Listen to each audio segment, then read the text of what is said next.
Hi everyone, welcome to My Green Closet. So in this video we're shifting gears a little bit. You guys know that I like to focus on positive stories in ethical and sustainable fashion.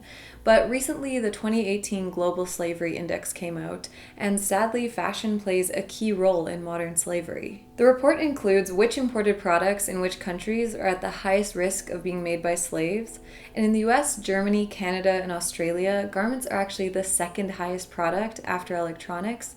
And in the UK, Italy, and France, garments are actually the top product. According to the report, it's estimated over 40 million people are victims of modern slavery, and of that, 71% of them are women. So it's crazy to think that these cheap, fast fashion feminist tees, which we've been seeing a lot of, could have very well been made by women in slavery. Now, what does modern slavery look like in the fashion industry?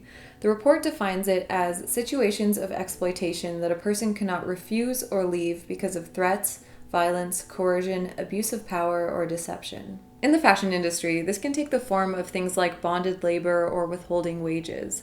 Bonded labor is basically where an employer forces a worker into debt so that they can't leave. They might have mandatory housing that costs more than the worker's wages, charge people arbitrary fines, or maybe pretend that somebody broke something and has to pay for it. They might even be charged for things like using the equipment, going to the bathroom, or drinking water. So they accumulate a debt and are stuck working there while they pay it off, even though the factory will try to ensure they can't. In India, there are marriage schemes where young women are lured into working at factories by being promised a large dowry at the end of their 2 or 3 year contract. However, after the contract is signed, they might be forced to work in terrible conditions with abuse or sexual harassment. They might be locked in or not allowed visitors, and sometimes employers will find or make up any reason to deduct from their final payment. So they basically are trapped for years and then might not even receive the money they were promised. Something that I also learned from the report is that sometimes forced labor can come from the government.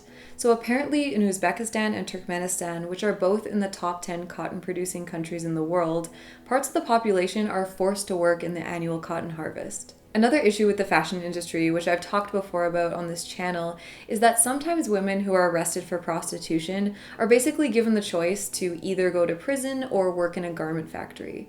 And Vice News has a great piece about this and how this is happening in Cambodia, which I will link up in the cards and really recommend watching if you haven't seen it. So many hands have made a single piece of clothing for you, probably at least 100.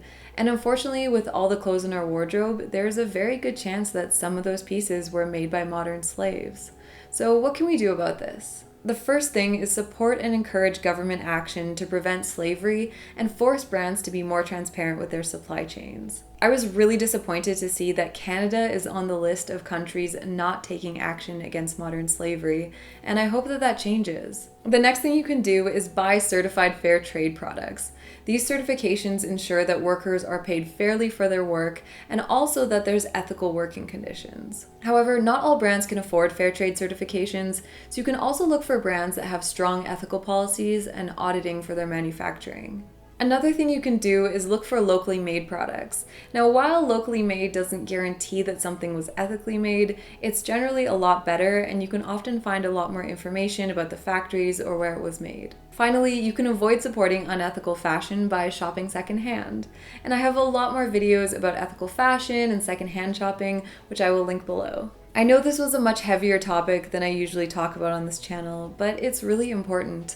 I think we often see slavery as maybe something from the past, or we don't think about how our clothing or our purchasing decisions might be contributing to modern slavery. So thank you for watching, and thank you so much to those of you supporting me on Patreon, and I'll see you in the next one.